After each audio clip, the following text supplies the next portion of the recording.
Hello students, आज हम पढ़ने जा रहे हैं second lecture of this chapter. Chapter का नाम है अर्थमेटिक प्रोग्रेशन। फर्स्ट चैप्टर्स में हमने पढ़ा था what is an AP and उसमें फर्स्ट टर्म क्या होता है, सेकंड टर्म क्या होता है, कॉमन डिफरेंस क्या होता है और कुछ बेसिक्स से क्वेश्चंस किए थे।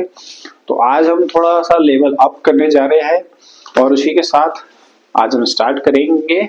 तो मैं आपका राहुल और मेरे चैनल का नाम है इजी मैथ्स विद राहुल। तो लाइक शेयर जरूर करें और लास्ट तक जरूर बने रहिए। तो आज हम स्टार्ट करने जा रहे हैं another question of arithmetic progression. तो क्वेश्चन इस प्रकार से है कि if the fifth term of an AP is 31 and 25th term of an AP is 140 more than fifth term, find the AP.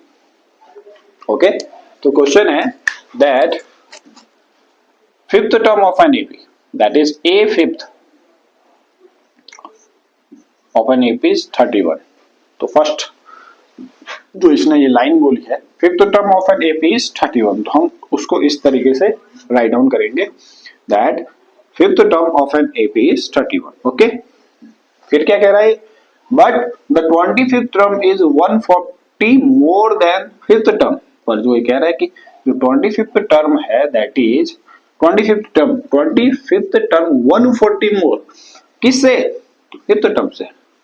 Fifth term से कितना ज्यादा है 140, फिफ्थ टर्म से 140 मोर। ओके, तो this is the two questions, दो तरह की condition हमारे सामने बन के आ जाती है। ठीक है, और हमें क्या निकालना है एपी। तो हमारा मुख्य उद्देश्य क्या है, हमारा मेन टारगेट क्या है, हमें एपी निकालनी है। तो एपी निकालने के लिए हमें दो चीज की रिक्वायरमेंट होगी, एक तो फर्स्ट टर्म क्या है दैट इज, तो हमें ए निकालना पड़ेगा। सेकंड हमें चाहिए होगा डी की कॉमन डिफरेंस क्या है। अगर हम दो ये निकाल पाए तो हम इसमें इजीली ये कर पाएंगे। तो हमारे सामने दो इक्वेशंस आ चुकी हैं, तो हमें इसे कैसे सॉल्व आउट करना है। ओके, तो सबसे पहले हम देखेंगे व्हाट इज ये दो इक्वेशंस। ओके, ये दो इक्वेशंस है, तो इन दो इक्वेशन से हमें पता चलता है कि दो इक्वेशंस और हमें क्या चाहिए ए और डी।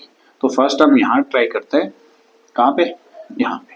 तो हम इसमें ट्राई करते हैं ए फिफ्थ इक्वल टू क्या हो जाए a plus 5 minus 1 d equal to 21, that is a plus 4d equal to 31। ये हमारे बन जाएगा, ये हमारी इक्वेशन नंबर फर्स्ट रेडी हो गया। अब हम इस पे जाएंगे, जैसे कि आपको दिख ही रहा है ये 25th टर्म। ये 25th टर्म कितना होता है a plus 25 minus 1 into d equal to a fifth plus 140। ये कितना हुआ a plus 24 d equal to a fifth. A fifth यहाँ से ए फिफ्थ की वैल्यू हम कहाँ से लेंगे, फ्रॉम ए फिफ्थ की वैल्यू यहाँ से भी डायरेक्ट ले सकते हैं 31 प्लस 140। ओके, हमारे पास क्या आ जाएगा ए प्लस, और 31 की वैल्यू हम कहाँ से पुट डाउन कर सकते हैं यहाँ से, that is a plus 4d plus 150। तो यहाँ पे क्या हो जाएगा, ए से ए कट जाएगा, 24d और 4d रह जाएगा, ये इधर आ जाएगा। तो 24d minus 4d equals to 150, that is 20d equals to 140। तो d इक्वल्स टू क्या हो जाएगा 140 बाई 20, दैट इज 7। तो d हमको प्राप्त हो गया है, हमने यहाँ पे d को निकाल दिया। तो d यहाँ पे निकालता है। तो नाउ फ्रॉम इक्वेशन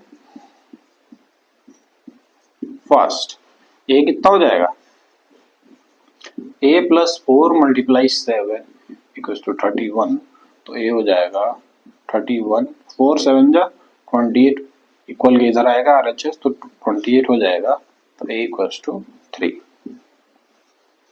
माइनस कर, तो हमारे पे क्या आ गया a इक्वल्स टू 3 और d इक्वल्स टू 7। तो हमारी जो AP बन के तैयार हो जाएगी वो इस तरीके से हो जाएगी, AP हो जाएगी फर्स्ट टर्म 3 है तो सेकंड टर्म कितना हो जाएगा, एड ऑन कर देंगे तो 10, थर्ड टर्म 17 और 24 और डैश डैश डैश डैश। तो हमारी एपी निकल गई क्या है, 3, 10, 17, 24। ओके, आप चेकआउट कीजिए।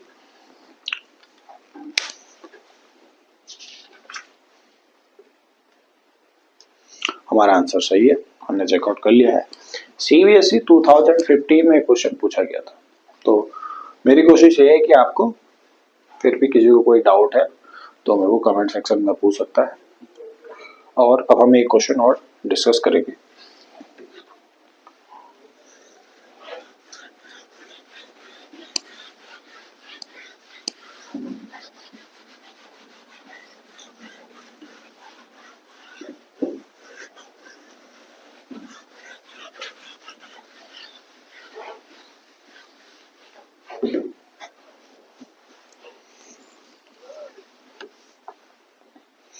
इक्वेशन बेस्ड क्वेश्चन हम करते हैं। अगेन सीबीएसई 2012 में क्वेश्चन पूछा गया है। क्वेश्चन है the 17th term of an AP is 5 more than twice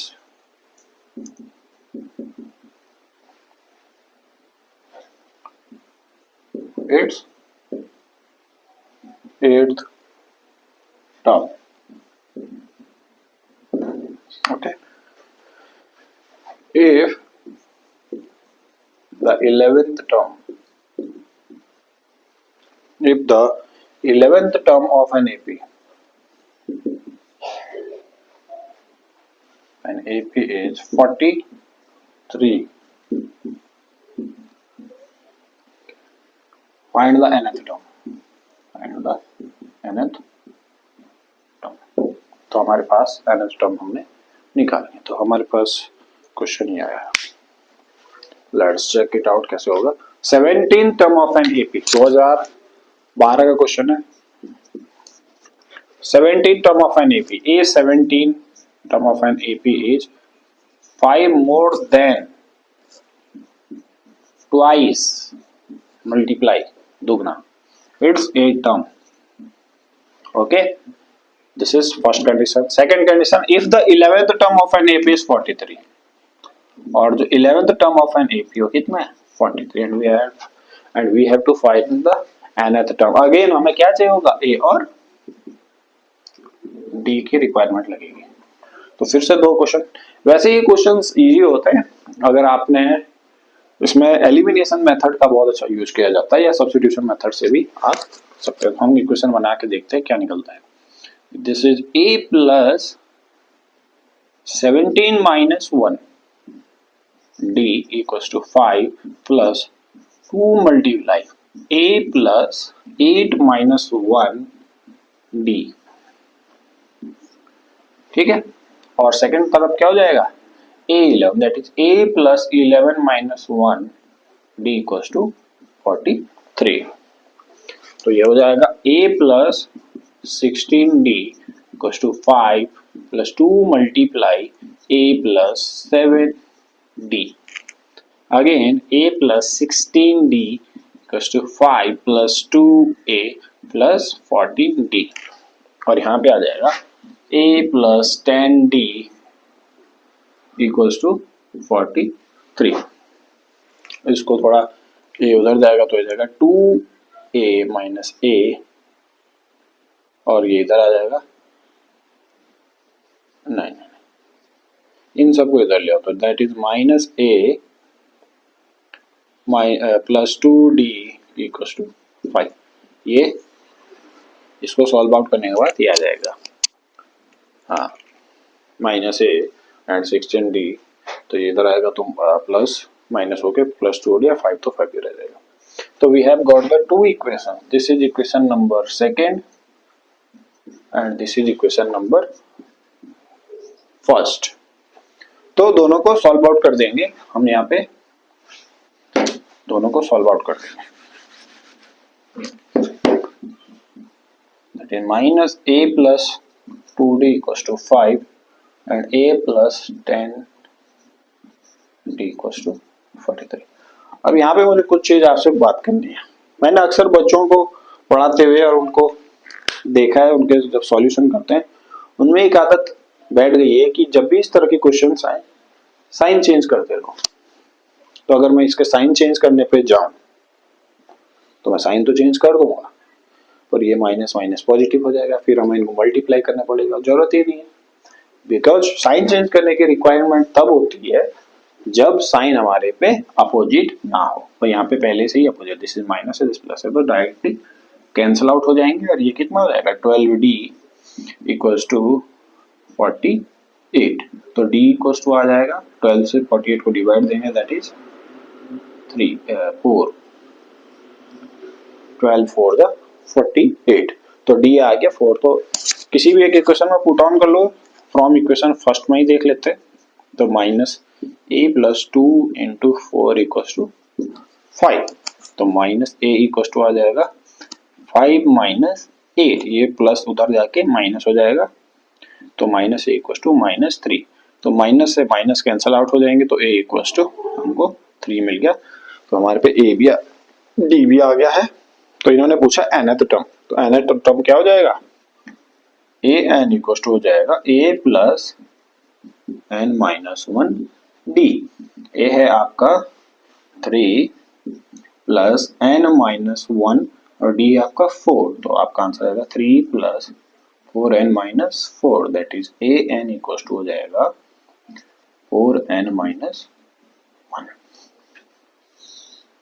okay, तो ये सेकेंड टाइप के हमने क्वेश्चन को डिस्कस करे आपके साथ। 2 क्वेश्चन हमने आज डिस्कस करे। ओके, तो अब इसका हम आंसर चेक करते हैं बुक से। बुक रेकमेंड 27, एक आंसर आपका सही है। तो ये आंसर 4n माइनस 1। मैं आपको रेकमेंड करूंगा फास्ट रिवीजन के लिए अरिहंत सीरीज, इंग्लिश मीडियम्स वालों के लिए अरिहंत की बुक्स आती है। और लास्ट 5 to 10 ईयर्स के अगर आप क्वेश्चन डिस्कस करेंगे तो जितना ज्यादा उनको आप प्रैक्टिस करेंगे उतना ही आपके नंबर अच्छे आएंगे। आपका रिवीजन, फॉर्मूला का रिवीजन बहुत अच्छे से करिए। जो एनसीईआरटी के एग्जांपल्स है उन पे फोकस आउट करेंगे। तो ये भी कुछ एनसीईआरटी के क्वेश्चंस थे, वो हमने डिस्कस करे हैं। और नेक्स्ट वीडियो में हम और डिस्कस करेंगे, लेसन की तरफ जाएंगे और कुछ स्टोरी टाइप की जो क्वेश्चंस होते हैं, स्टोरी मेड टाइप के, उसके भी हम डिस्कस करेंगे। और इस वीडियो में आप आज के लिए इतना ही। चैनल को सब्सक्राइब करना मत भूलिए, बहुत आपकी हेल्प हो जाएगी। सब कुछ आपके लिए फ्री में करेंगे। अभी तो चैनल ग्रो ही हुआ है, तो कुछ टाइम बाद हम अपना व्हाट्सएप स्पेशल बैच का कोई व्हाट्सएप ग्रुप भी आपका ज्वाइन कराएंगे। पर पहले जरा पढ़ लेते हैं, पहले थोड़ा आपस में अंडरस्टैंडिंग बना लेते हैं। Easy maths with Rahul. Don't forget to subscribe, please subscribe करें, लाइक्स करें, शेयर आपकी मर्जी है, क्योंकि ये कोई एंटरटेनमेंट मटेरियल तो है नहीं सबके काम का। जिसके काम का है उसी को ही आएगा। तो जो आपको लगता है कोई 10th का बच्चा है तो उसको आप सब डिस्कस कर सकते हैं। Thank you.